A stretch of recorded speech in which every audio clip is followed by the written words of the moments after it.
The earliest archaeological evidence of the use of musical instruments dates from about 3000 BC. By then, the Sumerians, an ancient society living in the Fertile Crescent of Mesopotamia, had assembled a range of musical instruments, including lyres, harps, and reed pipes, which may have been played as an ensemble. It is also known from written records that they practiced antiphonal singing or chanting in their temples. There is no way of knowing what their music sounded like, but it is clear that it was a sophisticated part of Sumerian culture and that it had religious and ceremonial significance.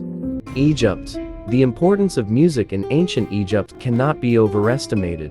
Music was one of the concomitant joys of life. Indeed, as a sign of this, the soundbox of the harp was sometimes fashioned to represent the sacred lotus flower in bloom. From the beginning of the New Kingdom in about 1550 BC, music, which was mainly performed by women, began to play a very prominent part in religious life. Many of the first musicians in the temples were the wives and daughters of priests, the more senior of whom enjoyed a high status, second only to that of the king. The instrument of sacerdotal potency and ecclesiastical authority was the sistrum, a type of rattle with metal disc strung on a framework of wires, which symbolized divine power. Egyptian temple music was much more than just chanting and jingling. Harps, pandoras, and pipes were also used to praise the gods, since it was part of the regular duties of the priest to extol the god in song, and dancing, accompanied by temple musicians, played an important part in many cults. As time went on and the empire broadened, female slaves from captured nations were brought back to Egypt to serve as musicians. They attended academies of music where they were instructed in both singing and playing instruments. Music in Egypt was of such a high standard that even the Greeks commended it. Instrumental music was important in secular as well as religious life. Musicians played in homes as well as at feasts, in processions, and at funeral ceremonies. The earliest evidence of parallel pipes in Egypt is from about 2700 BC. Divergent pipes came into use and in fact largely replaced the older instrument in about 1500 BC. The divergent pipes were held with one pipe in each hand, with the proximal ends forming a V. Played exclusively by women, each pipe originally had 4 finger holes, but later 5 or 6 became common. The right hand played the melody, while the left pipe sounded a drone accompaniment. The frame drum arrived in Egypt in about 1550 BC, also played only by women. The drum accompanied many aspects of Egyptian life, ranging from the cult of Osiris to the dancing of the slaves in the pharaonic court. Frame drums were similar in appearance to the modern tambourine, complete with jingling metal rings, discs, or pellet bells. In ancient Israel, music had a place in almost every activity and at almost every event. The double-headed drum, in the form of the toph, is known to have been played in biblical times, when women used it to accompany their songs and dances. Until about 1000, music was the spontaneous outpouring of the people.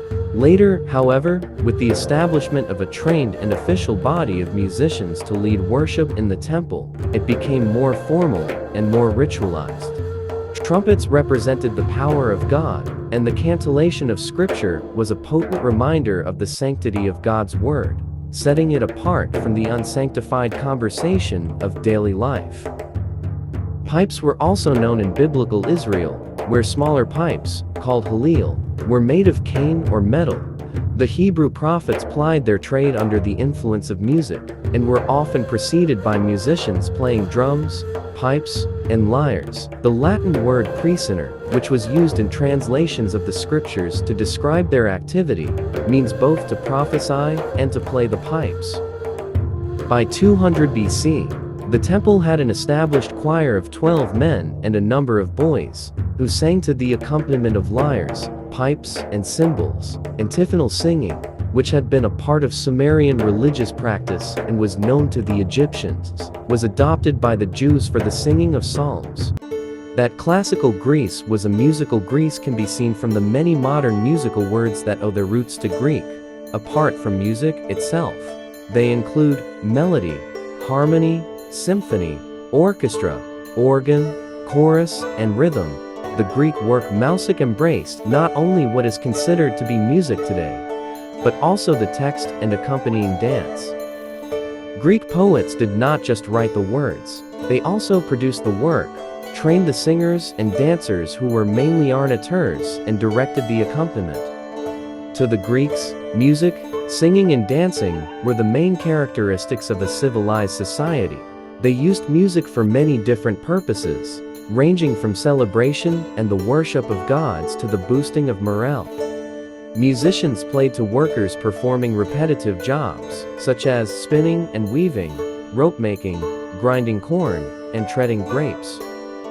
Music also played an important role in military exploits. An essential member of an Athenian trireme's crew was the qawwali, or double pipe player, who played to keep the rowers in time. Spartan armies marched to the sound of the qawwalis, which kept them at a steady pace without breaking rank.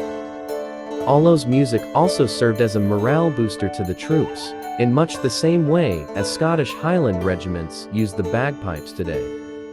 Greek contests. The notion of competition was dear to the hearts of the Greeks, and music was no exception.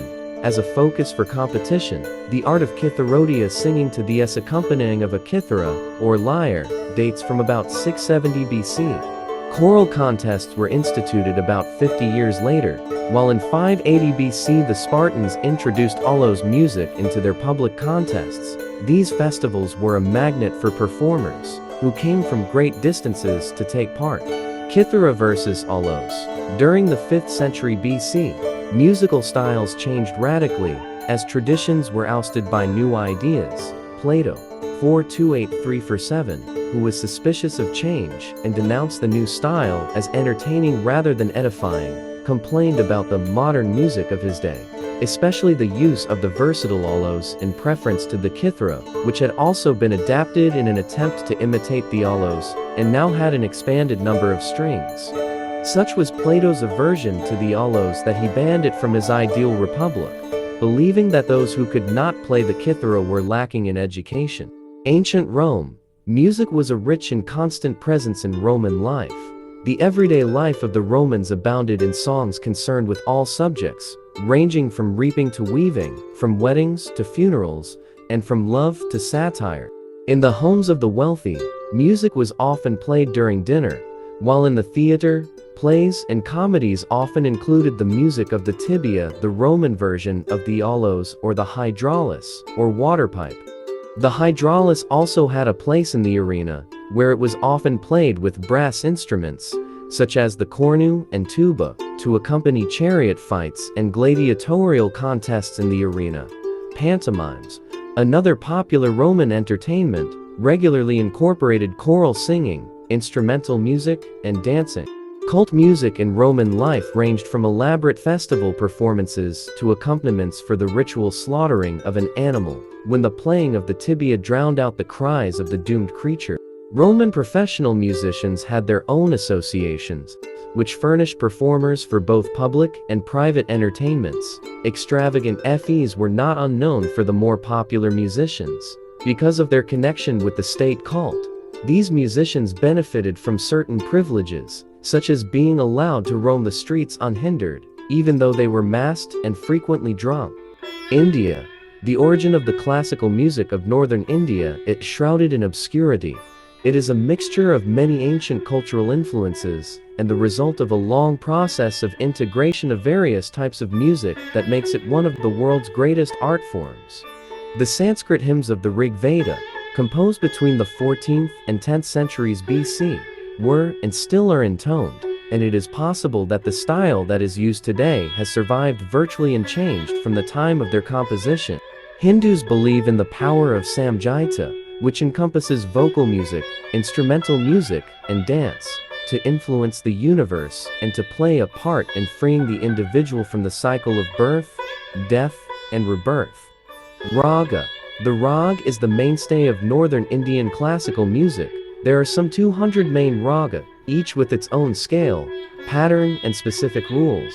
Some are linked with specific seasons and times of day, while some are feminine and others masculine. The performance of a rag always follows a set pattern. It begins with the alapa, a slow, meditative mood setter that introduces the notes of the scale in free time and is unaccompanied by drums. This can last several hours, although more usually it is a matter of minutes.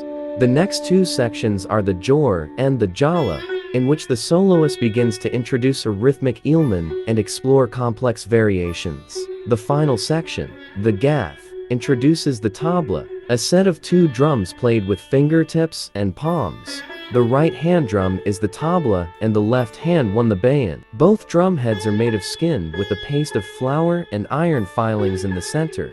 The tabla body is made of wood and that of the bayan of metal. Another type of music associated with northern India and Pakistan is qawwali, a spiritual song that is intended to transport the mystic towards union with the Creator. Qawwali music can be traced back at least as far as the 9th century, and in its present form to the late 13th century.